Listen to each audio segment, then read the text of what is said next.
चलिए आज 83 से पढ़ते हैं हम लोग।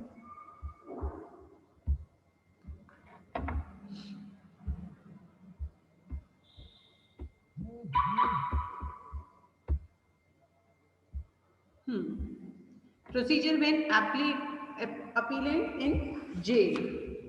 तो ये मैंने कल जैसे बताया था कि अगर जेल में है तो क्या होगा भाई, वो वहाँ के जो भी ऑफिसर्स हैं तो यहाँ पर वो उस ऑफिसर को इस तरह का एप्लीकेशन दिया जा सकता है। The applicant is in jail he may present his petition of appeal and the copies accompanying the same of the officer in charge of the jail who shall thereupon forward such petition and copies to the proper appellate court। वो व्यक्ति यहाँ पर जो भी बाहर साधक, देखिए बाहर साधक अधिकारी, एक ही शब्द बार बार आपको पढ़ने को मिलता है, पीठासीन अधिकारी, बाहर साधक अधिकारी, जिसके पास चार्ज है, जो इन चीजों को करने के लिए कैपेबल है, जो एलिजिबल है ना, उस व्यक्ति के लिए। तो यहाँ पर जेल में जेल के जो भी ऑफिसर हैं उनको दी जा सकती है।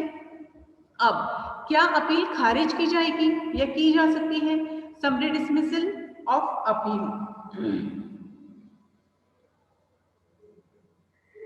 अब अगर मान लीजिए कि किसी व्यक्ति ने अपील लगाई है और आपके पास उस अपील को, अपील के लिए स्पेसिफिक कोई ग्राउंड नहीं है, तो डेफिनेटली क्या होगा, अपील खारिज की जा सकती है। यहाँ पर सेक्शन आप लोग देख लीजिए, 82 में क्या होता है, अपील की अर्जी हम फाइल करते हैं, है ना। 82 में ये देखिए, यहाँ पर 82 में पिटिशन ऑफ अपील हमने लगाया और 83 में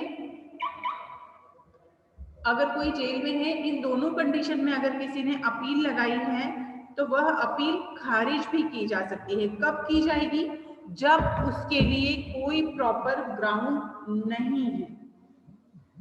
पर ये नहीं होगा, no appeal presented under section 382 shall be dismissed unless the appellant or his pleader has had a reasonable opportunity of being heard in support of the same।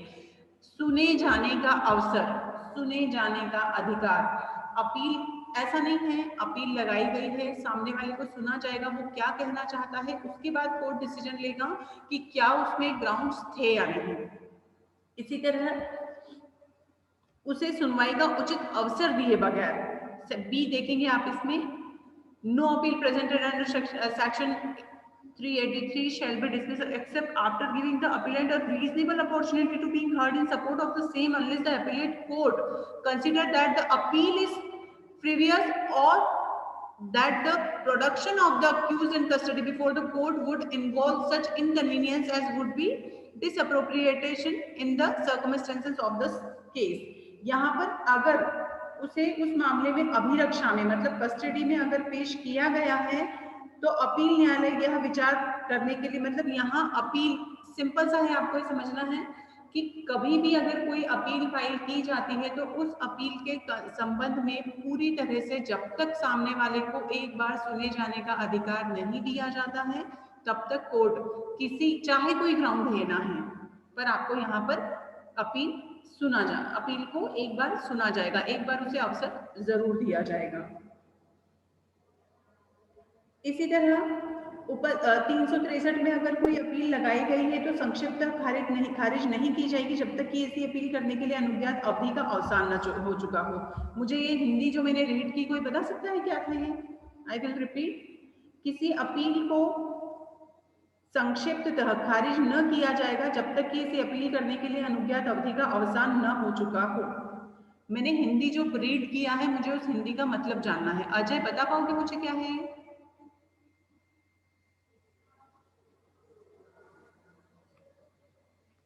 Ajay सुनाई दिया?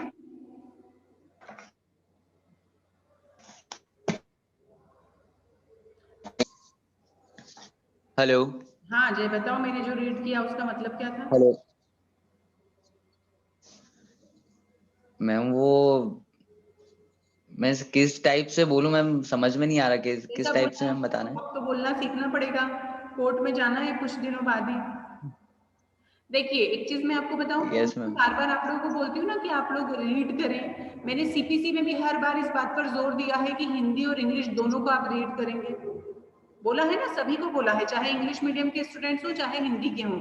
डिस्ट्रिक्ट कोर्ट में अगर एक कोई केस आपके हाथ में आ गया तो आपको उसकी हिंदी समझने में कई दिन लग जाएंगे अगर आपने इन बुक्स को रीड नहीं किया है तो।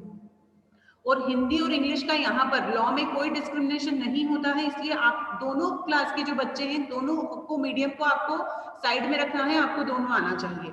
ये मतलब लॉ में आना सबसे पहली आपकी शर्त है कि आपको हिंदी और इंग्लिश दोनों आनी चाहिए। कितना सिंपल सा सी में लिखा हुआ है इंग्लिश में, no appeal presented under section 383 shall be dismissed summarily until the period allowed for preferring such appeal has expired। Period allowed मतलब यहाँ पर हमने किसकी बात की है, टाइम पीरियड की बात की। अब इसकी हिंदी कितनी टफ थी, किसी अपील कोई अपील तब तक संक्षिप्त खारिज न की जाएगी जब तक किसी अपील करने के लिए अनुज्ञात अवधि का अवसान न हो चुका हो, है ना। इसलिए मैं बार बार बोलती हूँ कि आप लोग दोनों चीजों को अच्छे से पढ़ा करिए। सिर्फ ये इसलिए है ताकि आपके सामने सडन कोई चीज आए तो आप उसको समझ सकें, है ना।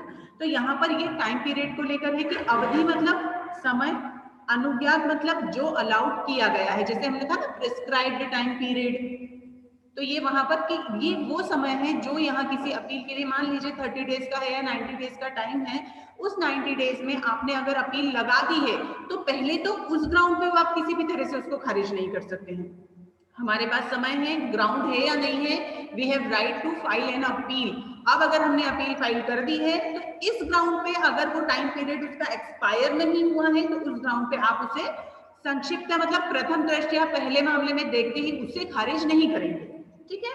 किसी अपील को इस धारा के अधीन खारिज करने के पूर्व न्यायालय के मामले का अभिलेख मंगा सकता है। ये भी बहुत अच्छी चीज है कि before dismissing an appeal under this section the court में call for the record of the case. अब क्या होता है, जैसे मान लीजिए आपका पूरा का पूरा एक केस था, है ना, हो सकता है किसी का चोरी का हो या किसी और केस में कोई ट्रायल चला हो, उस ट्रायल की फाइल है, डेफिनेटली उसमें क्या क्या है, एफआईआर है, पूरा का पूरा डायरी जो चार्जशीट बनाई गई है वो है, फिर उसमें जो बयान हुए हैं वो है, मतलब पूरा का पूरा कंप्लीट रिकॉर्ड है, प्लस उसका जजमेंट भी है, ठीक है। ये कंप्लीट आपका रिकॉर्ड हो गया। अब आपने अपील लगाई किसके अगेंस्ट में, जो जजमेंट आया उसके अगेंस्ट में। अब आपने अपील के साथ क्या लगाया है, सिर्फ आपने निर्णय की एक कॉपी लगा दी है, ठीक। और उसके साथ आपने आपकी अपील 382 में एक प्रॉपर राइटिंग में, जैसे मैंने कहा कि डॉक्यूमेंट होता है जो कि प्लीडर फाइल करता है, उसको जब आपने लगाया तो उसके साथ तो आपने एकमात्र कॉपी किस चीज की लगा दी है, निर्णय की लगा दी है। अब वो निर्णय को पढ़ने के बाद अपील खारिज करने से पहले अपीलेट कोर्ट अगर चाहे तो उस केस का पूरा रिकॉर्ड मतलब उस पूरी फाइल को मंगवा सकता है। जैसे मान लीजिए आपने हाई कोर्ट में अपील लगाई है, हाई कोर्ट चाहे तो सेशन से वो पूरा फाइल मंगवा सकता है, उसको देखने के लिए उसको पूरा स्टडी कर सकता है, देख सकता है। तो यहाँ ये कोर्ट का, अपीलेट कोर्ट का एक तरह का राइट भी है। अभी अभी अपीलेट कोर्ट के जब हम राइट्स पढ़ेंगे तो उसमें आपको और क्लियर होगा। तो यहाँ आपको ये याद रखना है कि अपीलेट कोर्ट में डेफिनेटली जिस तरह से आपको कोई केस लगाने का अधिकार है और उस केस को खारिज किए जाने का अधिकार भी कोर्ट को है, इसी तरह अगर आप कोई अपील लगाते हैं तो विदाउट एनी ग्राउंड और विदाउट अगर कोई ग्राउंड नहीं है और अगर टाइम पीरियड निकल चुका है या स्पेसिफिक कोई ऐसी चीजें हैं तो यहाँ कोर्ट उस अपील को खारिज कर सकता है। पर यहाँ पर इसके लिए भी गाइडलाइन दे दी गई है ना। इसमें केस का नाम लिखेंगे सुधाकर भांजी चौहान वर्सेस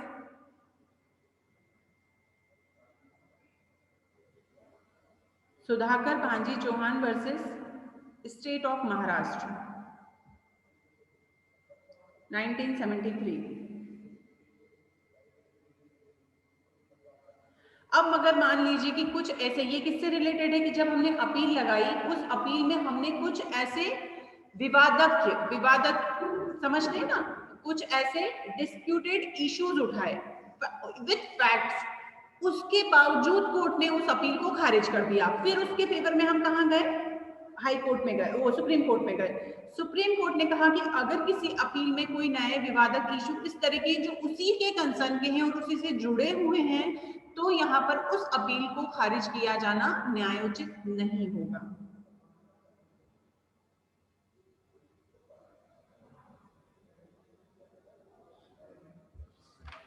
ठीक है। 385 में एक प्रोसीजर बता दिया गया है जिसमें कि मान लीजिए किसी अपील को खारिज नहीं किया गया है तो क्या होगा, डेफिनेटली अब उसके प्लीडर को बताया जाएगा कि खारिज नहीं करता और उसको आगे बढ़ाया जाता है। जैसे मान लीजिए कोई केस है और उसमें आपने अपील लगाई और आपकी अपील एक्सेप्ट कर ली गई है तो उस अपील के संबंध में क्या प्रक्रिया होगी, तो सिंपल सा प्रोसीजर है, अपीलेट को बताया जाएगा या उसके प्लीडर को बताया जाएगा, अगर कोई अधिकारी है तो उसको उसके निमित्त नियुक्त किया जाएगा। ठीक है, ये जस्ट एक प्रोसीजर है इसमें सिंपल सा। अब 386 आप देखेंगे, मेन चीज powers of the appellate court. Appeal के क्वेश्चन को भी आप दो तीन तरह से अलग अलग बना सकते हैं, what is appeal and what are the main powers of the appellate court, इस तरह से भी इसको आप लिख सकते हैं। तो यहाँ पर इवन कब कोई अपील खारिज की जा सकती है, अगर मैंने ऐसा बोला तो आप किस में लिखेंगे वो क्वेश्चन, डेफिनेटली 385 इंक्लूडिंग 382, 83, है ना। तो ऐसे छोटे छोटे 4-4, 5-5 सेक्शन के भी अलग अलग आपके क्वेश्चंस बनते हैं इसमें। अब जैसे 386 power of the appellate court, अब क्या क्या शक्तियां हो सकती हैं, ये हमने सीपीसी में भी पढ़ा है। तो यहाँ पर जैसे कि क्या कौन कौन सी ऐसी चीजें हैं जो कि आप अपील में भी कोर्ट कर सकता है, तो क्या क्या हो सकता है। देखिए, एक चीज सबसे पहले कि जो निर्णय दिया गया है, हाँ हो सकता है जब अपील पूरी मेंटेनेबल है और वो चलेगी और उसके बाद तो उसके डिसीजन को बदला ही जाएगा, वो या तो डिसमिस किया जाएगा या जजमेंट बदला जाएगा या नया कुछ ऐड होता है तो वो ऐड होगा। तो यहाँ पर अपील न्यायालय की शक्तियां, ऐसे अभिलेख के परिशीलन, इसका इंग्लिश आप लोग पढ़ेंगे, मैं हिंदी रीड कर देगी। ऐसे अभिलेख के परिशीलन और यदि अपीलार्थी या उसका प्लीडर हाजिर है तो उसे, तथा यदि लोक अभियोजक हाजिर है मतलब पब्लिक प्रोसिक्यूटर, तो उसे, और धारा 377, 378 के अधीन अपील की दशा में यदि अभियुक्त हाजिर है मतलब एक्यूज्ड भी वहां पर है, तो उसे सुनने के पश्चात कौन हो सकता है, लीडर, एक्यूज और पब्लिक प्रोसिक्यूटर, वो अगर है और उनको सुने जाने के बाद अपील न्यायालय उस दशा में जिसमें उसका यह विचार है हस्तक्षेप करने का पर्याप्त अधिकार आधार नहीं है तो अपील खारिज करेगा।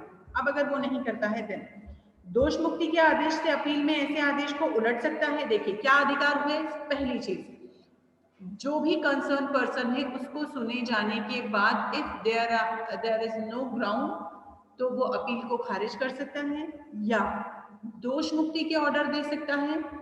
अगर ऐसा लगता है कि जांच की जाए, extra inquiry, further inquiry to be made, तो उसके लिए ऑर्डर कर सकता है। अगर लगता है कि फिर से सुनवाई होनी चाहिए किसी मामले में तो उसकी सुनवाई कर सकता है।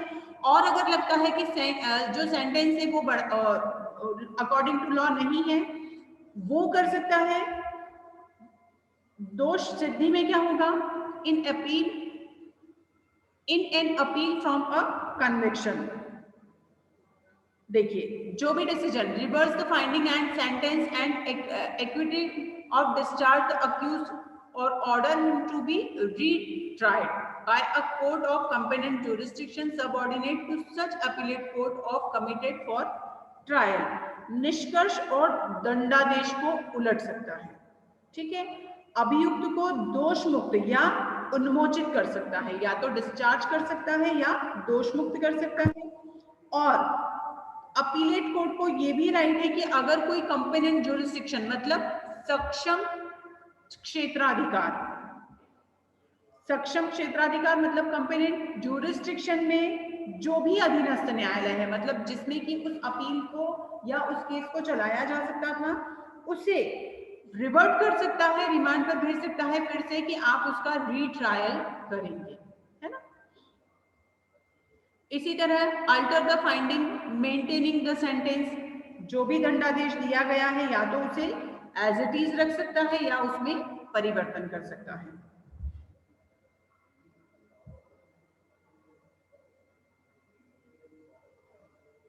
ठीक है, तो यहाँ पर कई ऐसी चीजें हैं जो कि अपीलेट कोर्ट को इस तरह के राइट है विद और without altering the finding alter the nature of the extent. अब अगर यहाँ पर आपने दंडादेश को बढ़ा दिया गया है मतलब यहाँ पर अगर आपने दंडादेश को बढ़ाया है पर इस तरह से नहीं कि उसमें वृद्धि हो जाए, तो उसमें दंडादेश की वृद्धि के लिए अपील में क्या करेंगे, निष्कर्ष जो दिया गया है या दंडादेश को उल्टा जा सकता है, दोष मुक्त या उन्मोचित कर सकता है, एक्विटल कर देगा या डिस्चार्ज कर देगा और न्यायालय उसके पुनर्विचारण का ऑर्डर कर सकता है। देखिए लगभग सिमिलर चीजें थोड़ी थोड़ी लाइन के डिफरेंस के साथ वही चीजें यहाँ बार बार रिपीट हुई हैं। मतलब यहाँ सिंपली आपको ये याद रखना है कि अपीलेट कोर्ट को ये राइट है कि मान लीजिए कि आपने कोई अपील लगाई है और कोर्ट को ऐसा लगता है कि इसमें रीट्रायल होना चाहिए, तो रीट्रायल हो सकता है, पनिशमेंट कम ज्यादा कर सकते हैं, रिकॉर्ड मंगवा सकते हैं, अपील को खारिज कर सकते हैं, नए एविडेंस कराने हैं तो एविडेंस करा सकते हैं, एविडेंस के लिए अगर नए कोई डॉक्यूमेंट की डिमांड है तो उस डॉक्यूमेंट की डिमांड कर सकते हैं, सजा को कम ज्यादा कर सकते हैं। मतलब अपीलेट कोर्ट को इतने सभी तरह के राइट्स होते हैं, बट किस तरह से उनका जो भी ज्यूरिस्डिक्शन है उससे बाहर जाकर नहीं, जो भी उनके राइट्स हैं जितना पावर है उससे बाहर जाकर नहीं। इसका एक फुल लेंथ का क्वेश्चन बनता है जिसमें कि आपको प्रॉपर यहाँ मेंशन करना होगा कि भाई अगर कन्विक्टेड है तो अपील में क्या क्या राइट्स होंगे, एक्विटल है तो क्या क्या होंगे। अभी एक्विटल है तो कौन लगाएगा केस, अपील कौन फाइल करेगा?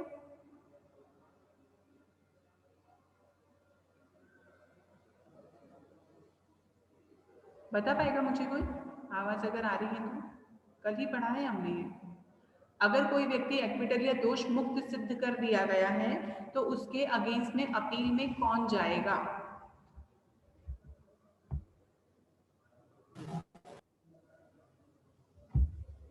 मैडम स्टेट गवर्नमेंट भी जा सकता है। yes.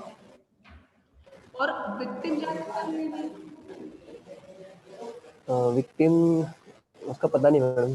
जा सकता है, जा सकते हैं।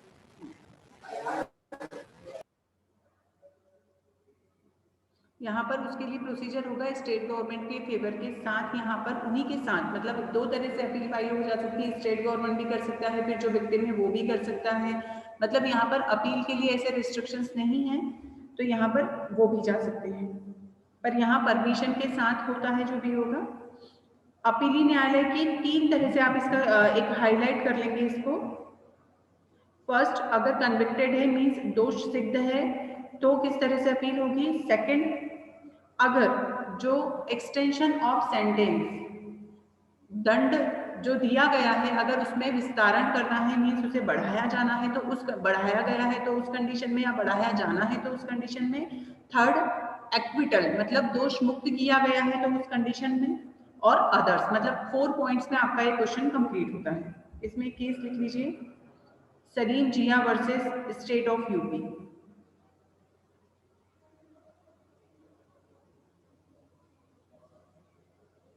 और एक और केस लिखेंगे इसमें, Dhan Kumar versus municipality of Delhi.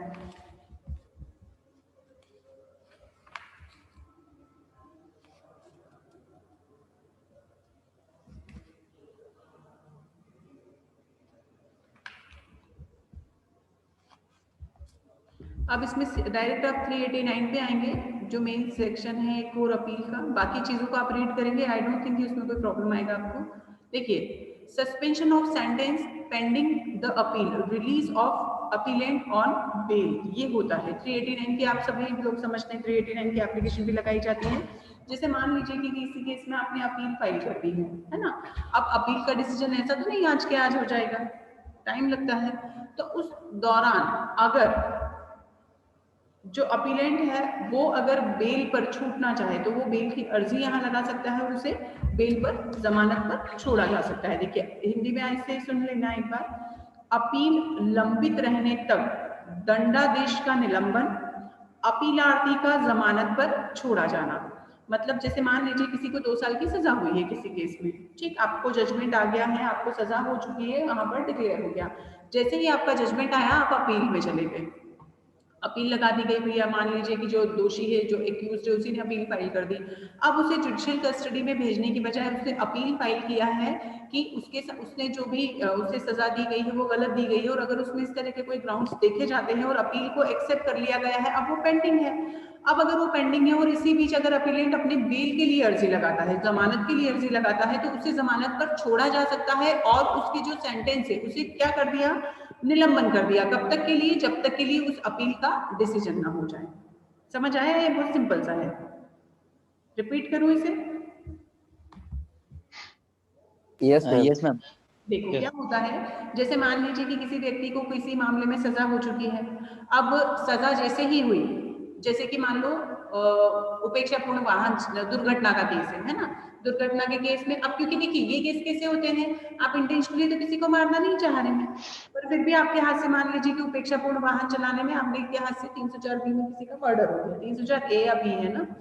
अब उसमें अगर आपको सजा हो गई है 2 साल की 4 साल की जो भी आपको सजा हुई है, जैसे ही वो डिसीजन आया आप अपील में चले गए कि भाई ये जो भी ट्रायल चला है इसमें हमारी कोई गलती नहीं थी और इस अपील को देखा जाए और इसमें कम से कम सजा दी जाए। अब आपकी यहाँ पर सेशन से कितनी सजा मिली है आपको, 4 साल की या 5 साल की। अब आप उसमें कमी कराना चाहते हैं इसीलिए आपने अपील लगाया है। तो अब अगर अपील आपका एक्सेप्ट हो चुका है बट वो है पेंडिंग, क्यों? क्योंकि ऐसा तो नहीं होगा कि मैंने आज अपील लगाया और कोर्ट ने कल सुन लिया और परसों मुझे छोड़ दिया या परसों मेरे फेवर में डिसीजन दे दिया, ऐसा तो नहीं होता है, समय लगता है उन चीजों को। तो जब तक वो अपील है तब तक आपको जुडिशियल कस्टडी में अगर नहीं जाना है और आपने अपील के लिए जमानत के लिए एप्लीकेशन दिया है तो यहाँ कोर्ट आपको जमानत पर छोड़ सकता है, but some conditions are there, परंतु प्रोवाइडेड दैट से यहाँ पर पढ़िएगा। परंतु अपील न्यायालय से दोषमुक्त व्यक्ति को जो मृत्यु या आजीवन कारावास या 10 वर्ष से अन्यून अवधि के कारावास से दंडनीय किसी अपराध के लिए दोष सिद्ध किया गया है, जमानत पर या उसके अपने बंद पत्र पर छोड़ने के पूर्व लोक अभियोजक को ऐसे छोड़ने के विरुद्ध लिखित में कारण दर्शाने का अवसर देगा। मतलब कहां पर सजा क्या है, यहाँ पर कैपिटल पनिशमेंट, लाइफ इम्प्रिजनमेंट और 10 साल से ज्यादा, ठीक, मतलब 10 से कम नहीं है, अन्यून का मतलब होता है 10 साल से कम की नहीं है। तो क्या होगा, आपको यहाँ पर उसके विरुद्ध मतलब आपको राइटिंग में पूरा देना होगा, जब उसके पहले आपको बेल नहीं मिलेगा, और बेल भी जब दिया जाता है तो बकायदा सिक्योरिटी और बॉन्ड पर दिया जाएगा। तो यहाँ पर उसके लिए ऐसे मामलों में जहां दोष सिद्ध व्यक्ति को जमानत पर छोड़ा जाता है वहां लोक अभियोजक जमानत रद्द किए जाने के लिए आवेदन फाइल कर सकेगा। अब मान लीजिए, देखिए जैसे कि जिस व्यक्ति ने बेल के लिए आवेदन लगाया है उसको पनिशमेंट कितना है यहाँ पर, या तो मृत्युदंड या आजीवन कारावास या 10 साल, ठीक। अब अगर ऐसी कंडीशन में मतलब हमको यहाँ समझ आ गया कि उसने जो क्राइम किया है वो ग्रीवियस है, मतलब घोर अपराध की कैटेगरी में आता है, तभी तो इतना ज्यादा पनिशमेंट मिला है। क्या ऐसे व्यक्ति को जमानत पर छोड़ दिया जाना उचित होगा?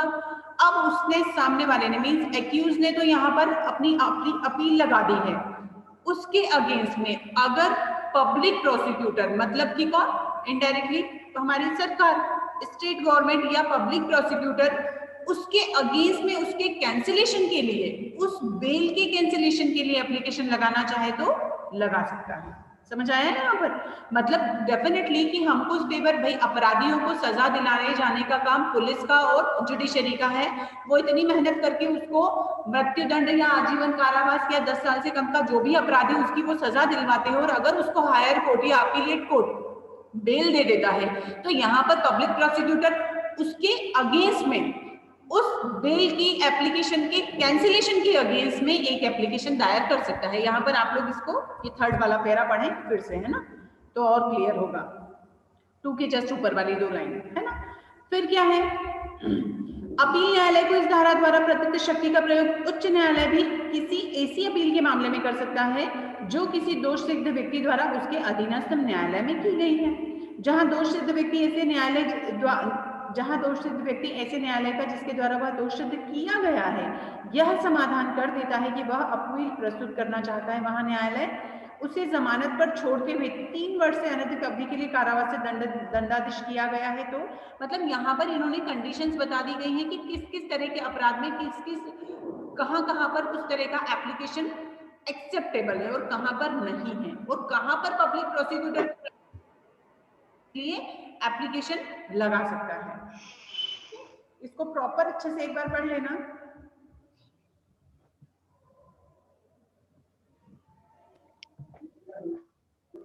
Hello ma'am.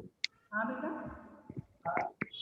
तो मैम ये जो स्टेट गवर्नमेंट है ये दोष मुक्ति के लिए भी लगा सकते हैं ना? क्या? यदि किसी को गलत मतलब दोष मुक्ति के लिए भी लगा सकते हैं ना एप्लीकेशन स्टेट गवर्नमेंट? कल ही पढ़ा था हमने, इवन हाँ। पब्लिक प्रोसिक्यूटर स्टेट गवर्नमेंट से परमिशन लेगा, बिल्कुल लगा सकता है कि मान लीजिए किसी व्यक्ति ने किसी का ग्रीवियस हर्ट लिया है ना, मान लीजिए ग्रीवियस हर्ट का कोई क्राइम था और ये प्रूव कर दिया सामने वाले ने कि नहीं मैंने तो मारा ही नहीं, जबकि पूरी तरह से ये समझ आता है कि हाँ सामने वाले ने इस तरह का अपराध किया है और वो दोष मुक्त हो गया। अब अगर वो दोष मुक्त हुआ है तो यहाँ पब्लिक प्रोसिक्यूटर उसके अगेंस्ट उसकी दोष मुक्ति के, अभी मैंने जैसे अभी आपने पढ़ा कि भाई अभी हमने पढ़ा ना अपीलेट कोर्ट के अधिकार, तो इसमें मैंने 4 पॉइंट्स आपको बताए थे। क्या क्या? अपीलीय न्यायालय की शक्ति यहाँ किन कंडीशन में? दोष सिद्धि किस कंडीशन में? दोष सिद्ध अगर हुआ है तो कौन करेगा अपील? भाई एक्यूज करेगा। बट अगर दोष मुक्त हुआ है तो कौन करेगा? विक्टिम भी कर सकता है और आप पब्लिक प्रोसिक्यूटर भी कर सकता है। इसी के साथ अपीलीय न्यायालय की अन्य शक्तियां जैसे, और दंडादेश में अगर वृद्धि की गई है तो यहाँ पर अपील कोर्ट के बहुत सारे राइट्स भी हैं। बट यहाँ पर अगर जैसे अभी हमने देखा कि suspension of sentence pending the appeal, तो यहाँ पर उसके लिए कंडीशंस हैं 389 में। इन कंडीशन के साथ ही आप उसको एक्सटेंड कर सकते हैं, अदरवाइज नहीं। इसमें केस का नाम लिखिए, Kashmira Shah versus state of Punjab. ये वाला आपने आर्टिकल 321 में भी पढ़ा है कॉन्स्टिट्यूशन में, Kashmira Shah versus state of Punjab.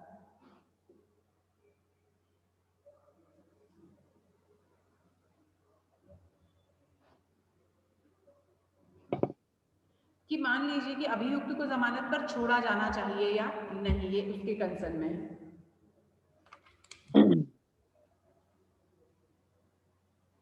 एक और इसमें लिखिए, Navjot Singh Sidhu versus state of Punjab. पढ़ना और इन केसेस को, बहुत इंटरेस्टिंग केसेस सारे के सारे।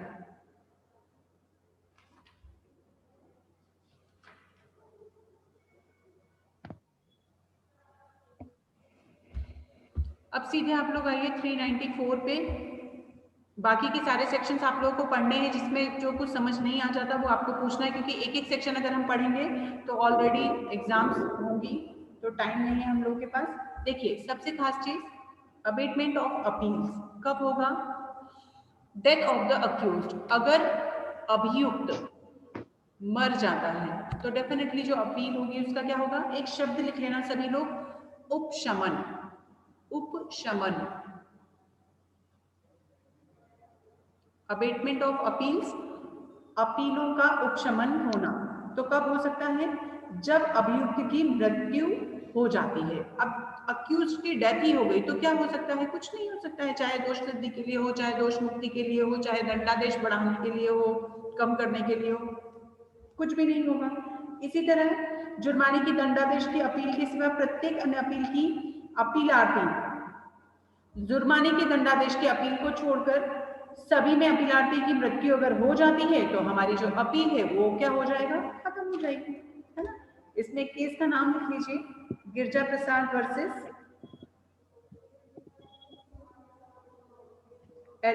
गिरजा प्रसाद प्लस एलार्स वर्सेस स्टेट ऑफ एमपी। और कुछ केस लॉज भी हैं आपके रेफरेंस बुक में, उन्हें पढ़िएगा। कल हम लोग पढ़ेंगे रेफरेंस और रिवीजन।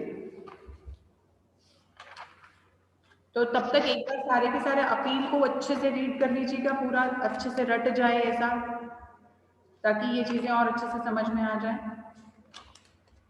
है ना। क्योंकि फिर हो सकता है थोड़ा सा हम लोग फास्ट चलें। ये 2-3 टॉपिक ऐसे होते हैं जो कि आपको बहुत अच्छे से आने चाहिए। तो ये पर्पस था कि भाई ये सारी चीजें, अपील, रिवीजन, रिव्यू, स्पेसिफिक आपको ये सारी चीजें पता हो।